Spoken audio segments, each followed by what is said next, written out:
Good morning, everyone. Today we're going to be talking about Siteground and why we are recommending the shift. A year ago, I had recommended people change from GoDaddy to Bluehost, and I want to be very specific. I'm not talking about where your domain is registered. I'm talking about your hosting. And so GoDaddy had some security breaches over the space of about 2 years.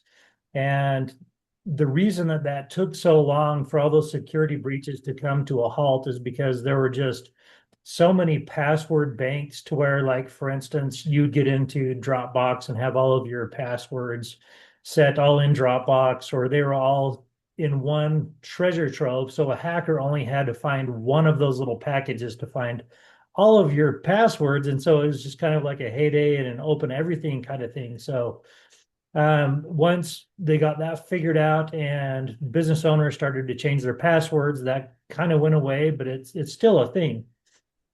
And so we had some hacking issues that we have seen over the past month.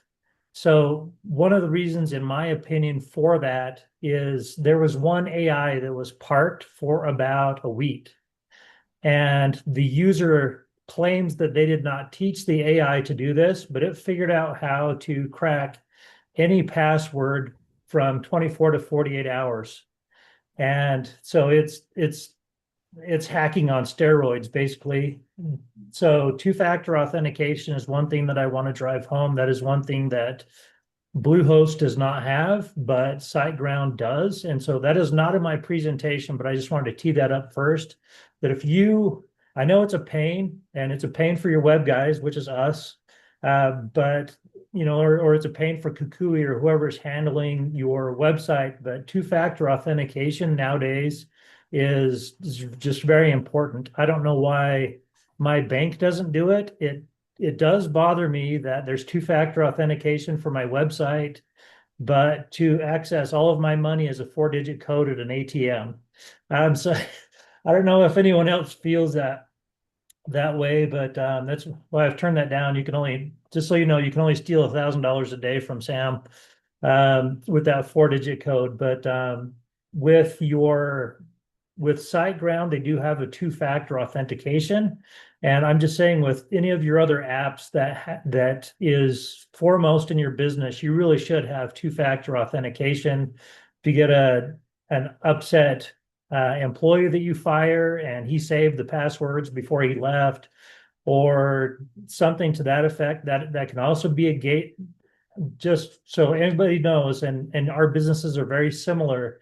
If you let somebody go, you need to change all your passwords that day, if not that same hour. Just We love everyone, but we just keep a zero trust policy there, and it keeps everyone honest. That somebody taught me that years ago.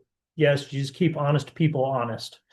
But so I did want to cover security real fast. I'll just go ahead and share my screen. We'll bounce through this. I know that it can be kind of boring, and that's why we're kind of doing the lightning round kind of version of this. But why switch to SiteGround? And I'm going to get to this in another slide, but I just want everyone to know SiteGround is not paying me to do this. This is just something that is a big deal, and I'm sharing it with everyone. We had a client that asked me a couple weeks ago, "Why are you pushing SiteGround? You just told me Bluehost a year ago." Well, yes, but I also told you to advertise on Lycos 12 years ago, and then on Yahoo, and then Google. So this is just constantly changing. And if somebody upstages SiteGround, then we'll jump to that one. And so we navigate this storm together. Technology, I consider it to be a storm. It's awesome until it's not. There are three main reasons why I recommend it. The first one, the performance advantages of SiteGround hosting. We have, and I promised you that I would share some real world. So Night Vision Inc. They are an electrical contractor and a landscape lighting contractor. They also install EV chargers. And when we changed their hosting from Bluehost over to SiteGround 2 weeks ago, their speeds quadrupled. So it would take a quarter of the time for their pages to load as what it did on Bluehost. And so performance, that's a big deal. And I'll show you later, you can actually buy more performance. Unless it's a concern for you, if it takes too long for your pages to load, I wouldn't buy that. It already comes with a lot of performance. But if you maybe have a high-end Euro repair shop, or if you like, for them, people that buy EVs don't have any patience, and so they wanted their site to load very quickly. And by the way, their click-through rate increased and their conversion rate increased when we increased their speed. So if you, the best way to look at it is to go into incognito mode, pull up your website and see how long it takes to load. If it takes a long time, then you want to change something up. And you always want to give your provider the opportunity to fix something first. I'm just a very loyal person. And so I would give my provider the opportunity to clean out the cache or whatever it may be. Depending on the part of the world you're in, it might be a cache.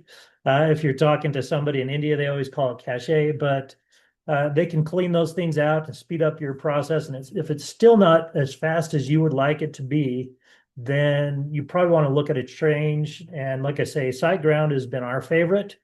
And so that is, performance is one of the reasons that I would do it. Number two, our security features. To me, this is the biggest reason that I would change.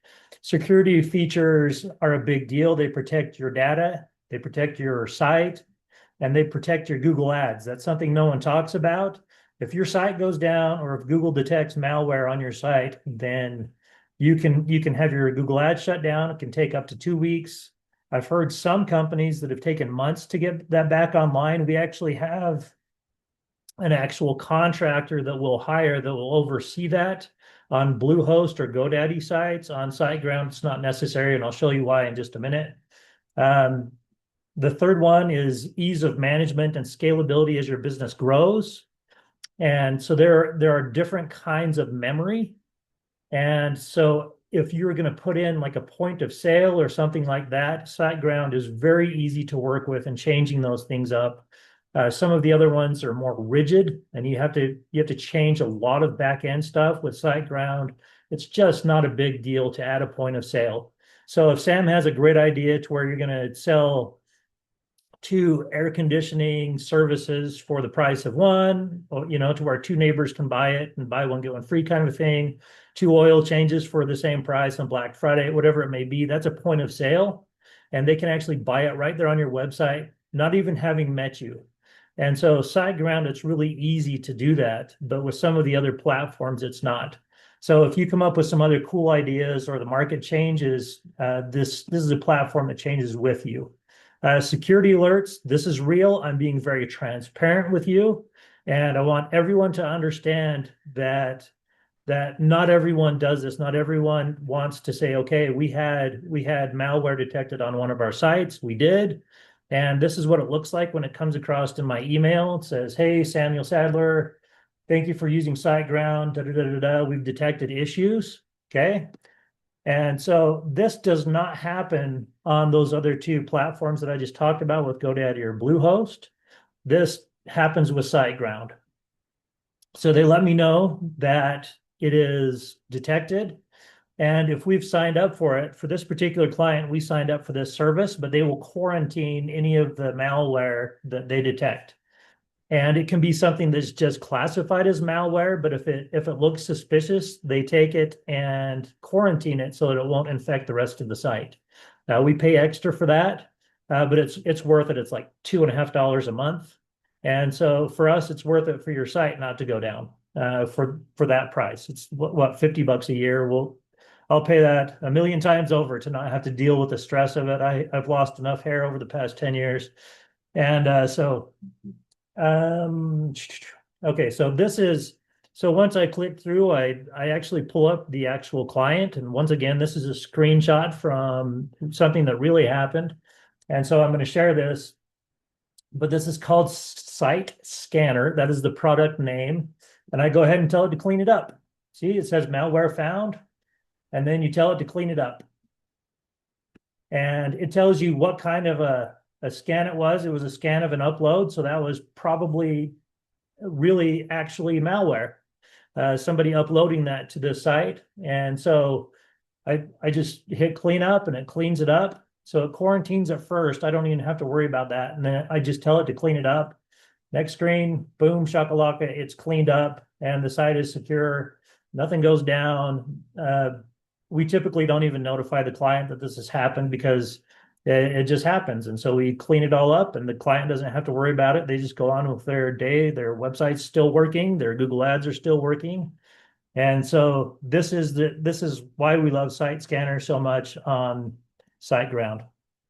Okay, so I want to reiterate to everyone on here, we don't charge extra for this service. We just do it. We include it.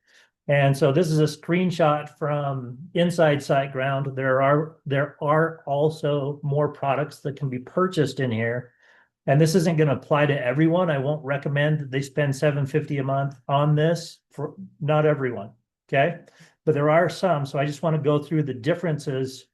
So I'm going to speak nerd for just a minute, but caching is different between static caching and caching dynamic. For like an automotive shop, that's probably 90% of who is going to be watching this today. Caching static is what you want. That is just kind of a blanket cache and it doesn't have to change. If you run shopping carts, then you want dynamic caching because it remembers what's in your shopping cart. Some people on here have been to a website. You're looking at a couple headers on eBay. eBay has dynamic caching. And so if you visit eBay again in 2 weeks, they're going to say, hey, the headers are still in your shopping cart. Do you want to proceed with that? That's how that happens. It's through dynamic caching. It remembers who you are. It remembers what you were doing. On the other websites, they just see you as somebody that came and visited. They clock all of your stats and they're done with you. When you come back, it doesn't say, okay, you were looking at this service or product. That is dynamic caching. And so that simple caching, it's free with the package that we pay for. We pay for all of this hosting. We don't charge you extra for that. We just do because number one, because we love you, because number two, it's a better product. And number three, as a business owner, this saves me time. It costs me money for a web dev to come back through here and try to figure out what's going on with the site that's down and stuff like that. And so for us to pay $50 a year to never have to do that is one of the greatest things since sliced bread for me. And it is so much less stressful. There's under attack mode. Most of our clients will never have to experience this. This is mostly for larger companies, and we'll probably see an uptick in this with AI, but this is when basically someone clicks attack and software tries to attack your website and it goes through different passwords and tries to find an open door. And so you probably will never have to deal with this. This is something that is insured with, paying them the extra money. We don't do this for our clients. I just wanted to point this out that this is an option because if you're like, hey, Sam, I never knew that was an option, then that's my bad. But so they have an under attack mode that basically says, okay, I've seen three, okay, I was attacked 3 times, but if you are attacked like 5 times, then it goes to under attack mode. And that is when you'd have to say, prove you're a person and, complete the puzzle, those types of things to continue to click through. I think it's annoying, but if somebody's ever faced with that, then that is how it counteracts it. And so if you're ever on a website, you know that that's what that is. Like I say, most of you there's not a reason for somebody to have that kind of an assault on you that actually costs money. So if somebody hates you that bad, then we have other issues we need to look at. So cache duration, it basically decides how long it's going to keep the information on this person. Like I say, if you have a point of sale and you have somebody that's maybe not going to decide that day and is going to come back next month, then you would want this. That is about the only reason that you would want that.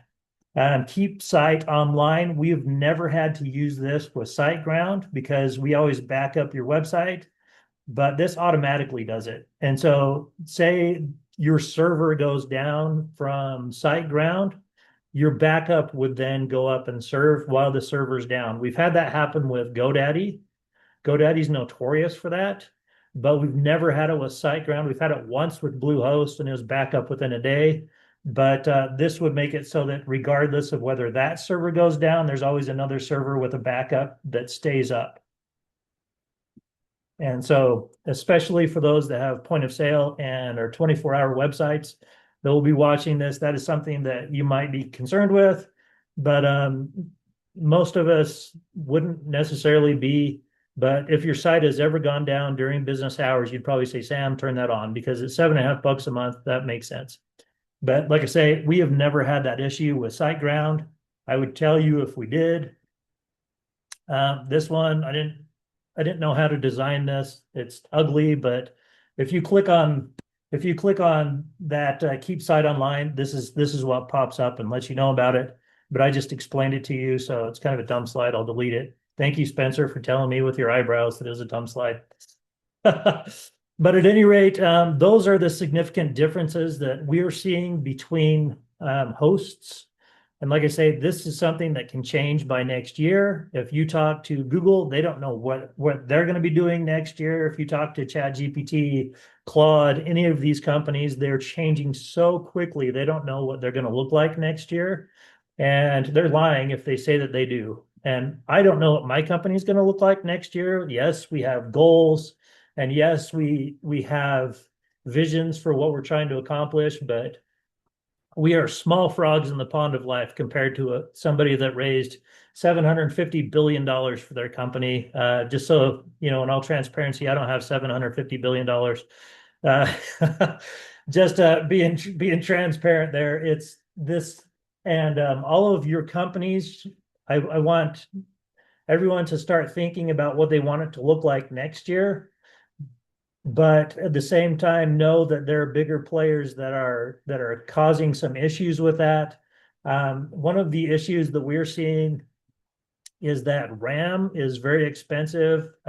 We were actually talking about this over the weekend, that if you try to buy a server, and this is my son-in-law, that he's an IT, I guess you would call him an IT technician, but the same server that they would buy last year, they're now paying 10 times for that server, because RAM is so expensive right now with all the AI farms going in, that they're just having to lease server space from other industries. That was something that a year ago was not a thing. And so as these things come up, I will talk about them. And as you have questions come up, we'll talk about them. We'll tackle them together.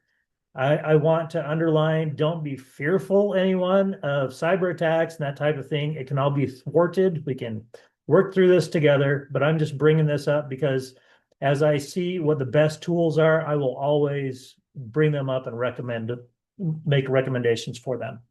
So that is all that we have today. That was 18 minutes of super boring, nerdy stuff. But are there any questions? All right. So with no questions, just go ahead and ping me if you have any marketing questions or anything else that we need to cover. I know that Spencer's on. Spencer, did we hit our best month numbers? We did. We went over it, 322. 322. Let's go. You said that you had it. You were right. So I thought you'd get 321. You hit 322. You're the man. So I'm not going to send you flowers. I'll send you something else cool. All right. All right. Congratulations on your best month. Thank you. You got it. All right, everyone. We'll talk to you next week. Bye. Bye-bye.